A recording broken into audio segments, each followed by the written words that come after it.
Hello and welcome to South First. I'm Anusha Ravi Sood and you're watching State of Play, our daily roundup of all things politics, policy, and human interest. Bypoll to a single seat in Kerala has all eyes fixed on it. What makes the Nilambur bypoll so crucial is one single man, PV Anvar, otherwise more popularly called as the Tusker of Nilambur, the Sultan of Nilambur, a former MLA from this region, an independent MLA of this constituency, who is now a vocal critic of Chief Minister Pinarayi Vijayan. He makes the Nilambur bypoll hit all the headlines. Formerly an MLA who was part of the left led LDF, Pinarayi Vijayan left LDF government or alliance in Kerala, PV Anvar walked out of the LDF, categorically stating his opposition and criticism against Pinarayi Vijayan, vowed that he will support anybody who's willing to take on Vijayan and defeat him in the upcoming assembly elections in Kerala. And now PV Anvar is the chief of the TMC, the Trinamool Congress in Kerala. He wants to be a very powerful, influential partner in the UDF, the opposition's alliance led by the Congress. For all of these things to fall in place, the Nilambur bypoll is very crucial. Nilambur fell vacant after PV Anvar resigned from his post as the MLA. For someone who wants to be part of the UDF and an ally of the Congress, things were going well for PV Anwar until the Congress decided it was not going to field him as its candidate or the UDF candidate in Nilambur, but chose another candidate, Aryadan Shaukat. The Nilambur bypoll comes right before the local body elections in Kerala and the assembly elections that is scheduled to be held in 2026 for the Congress led UDF that is hoping to take on the Pinarayi Vijayan left and cash in on the anti-incumbency, given that the CPIM-led LDF government has been in power for 10 years, for two terms, something that is extremely rare, rather unprecedented in Kerala. The Congress is hoping to ride the anti-incumbency wave in its favor, and for that to happen, the party has to ensure as minimal split in the opposition votes or the anti-incumbency votes as possible. And Nilambur, with Anwar on its side, the Congress will be able to perhaps achieve that on a smaller scale. Nilambur bypoll is also important for the Congress or the UDF rather, because this entire belt is seen as a UDF stronghold where the UDF and its allies are primarily the top contenders. The belt includes Wayanad, Puthupalli, Trikkakara, and Palakkad. All of these are considered the stronghold of the UDF. While PV Anwar contemplates, now that he's now the candidate of the UDF, while he contemplates whether he should contest as an independent, basically throwing a wrench in the Congress's plans of putting up a united opposition front, considering that the BJP is a distant third in this Nilambur constituency, the fight really is against the CPIM led LDF. Considering that a united front would have helped the Congress, PV Anwar's indecision on whether he wants to back wholeheartedly Aridan Shaukat or contest independently has left the Congress in an uncomfortable position. But the Congress's new president, Sunny Joseph, is categorical that he will not allow PV Anwar to hold the party to ransom.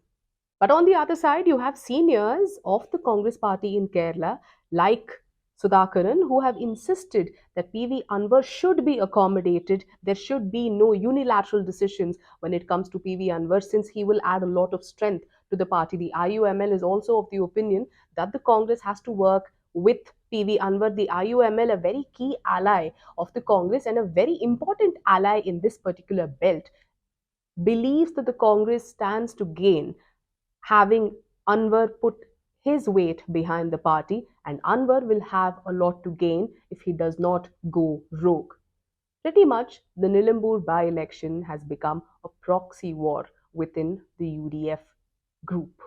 So, why is Anwar important in this equation? Before we come to that point, let me just give you a gist of why Nilambur is important for the UDF or why it is considered a stronghold. Because since TK Hamza's victory in 1982 to 87 term, the left Democratic Front, that is the LDF, led by the left parties, has managed to win this seat only twice, and both times with PV Anwar as its proxy in 2016 and in 2021. But before PV Anwar could qualify as a proxy, he needed to prove himself to the LDF that he is a viable candidate. So in 2014 Lok Sabha election, PV Anwar concentrated all of his campaign efforts in Nilambur and secured 37,000 votes. And using this as his capital, he used this as his leverage to demand a seat in the 2016 assembly elections through the LDF, although he contested as an independent and later joined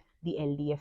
What also worked in PV Anwar's favor during that time was the rift brewing between a faction of the Congress led by Aridan Mohammed and the IUML, a key ally of the UDF. Exploiting this gap, or rather flaw or internal tensions in the UDF, Anwar registered a victory in Nilambur with a margin of 17,000 votes.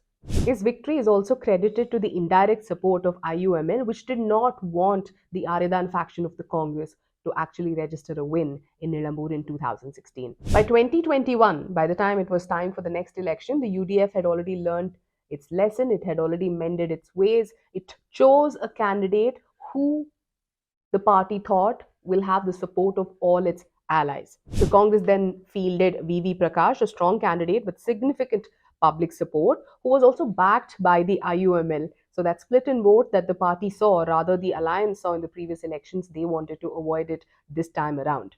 Largely because this candidate, VV Prakash, was not attached or associated with the Aridan camp. But despite all of these efforts, Anwar did manage to win the seat once again, but his victory margin had reduced considerably. He won barely with a margin of 2,700 votes. Despite all of these things, despite him walking out of the LDF, resigning from his post, now not knowing whether he will contest as an independent or be part of the UDF, whether there will officially be an alliance between PV Anwar and the UDF, since the Congress is still in a space of conversations, holding talks with PV Anwar. The Congress's General Secretary of Organization, KC Venugopal, has also intervened, has insisted that the party will work together with Anwar. While all of these things are taking place, experts, political observers in Kerala do believe that Anwar still has the potential to independently secure at least 20,000 votes in Nilambur. Now, the Congress's choice of the candidate here, not fielding Anwar and fielding Aradan Shaukat, the son of Aridan Mohammed, a very prominent, very strong leader of the Congress, a senior leader of the Congress, comes at a time when the party is trying to strike a balance between communities.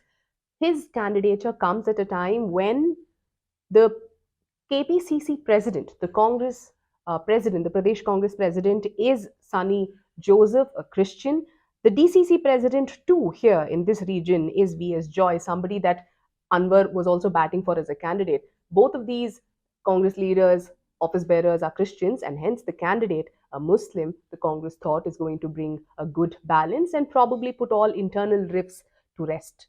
But where has that left PV Anwar? My colleague Sri Lakshmi Soman, who has been tracking the story very closely, brings you insights of what this seat means for Anwar. What PV Anwar is really looking for now is a safe political home. From the moment he resigned, he started exploring options outside Kerala. First, he approached Tamil Nadu's DMK and later joined West Bengal's Trinamool contest. But there is something important to note. From the very beginning of his fight with CM Pinarayi Vijayan, his political secretary PV Shashi and ADGP MR Ajit Kumar, Anwar clearly said that he would stand with anyone who is standing against Pinarayiism. At one point, he even said he would support Malappuram DCC President VS Joy if he contested in Nilambur bypolls. But the UDF chooses Ariadan Shaukat instead. This upset Anwar and he started attacking Ariadan Shaukat. This created a problem within the UDF that someone who is waiting outside to join them is openly attacking their own candidate. Anwar feels like opposition leader VD Satishan is deliberately keeping him outside of the UDF. He even started attacking VD Satishan, and that completely closed the door on any chance of Anwar becoming even an associate member of UDF. Now Anwar is standing alone and looking for a political shelter, as TMC is not a major player in the state and he is even facing indirect criticism from the TMC leadership itself. He also met with leaders of Indian Union Muslim League who warned him not to spoil his own political future. But it is his own statements and aggressive language that are causing him more trouble than help. The UDF is expected to take a final decision on his entry tonight during their online meeting, which is scheduled at 7 pm. PV Anvar doesn't mince words, whether it is his criticism of Kerala's Chief Minister Pinarayi Vijayan or now his dissatisfaction with the Congress going ahead and picking a candidate not backed by him. Although he had insisted that he would back any candidate the UDF picks, that came from a place of confidence that either he or his proxy would be chosen by the Congress as a candidate. But now that the party has gone ahead and announced a name which is not to his liking, PV Anvar is still undecided on whether he wants to back the Congress's candidate or contest independently. The party, on the other hand, the Congress, is still contemplating whether he is a liability or an asset. Until I come back to you with yet another episode of State of Play, do stay tuned to South First. Thank you so much for watching.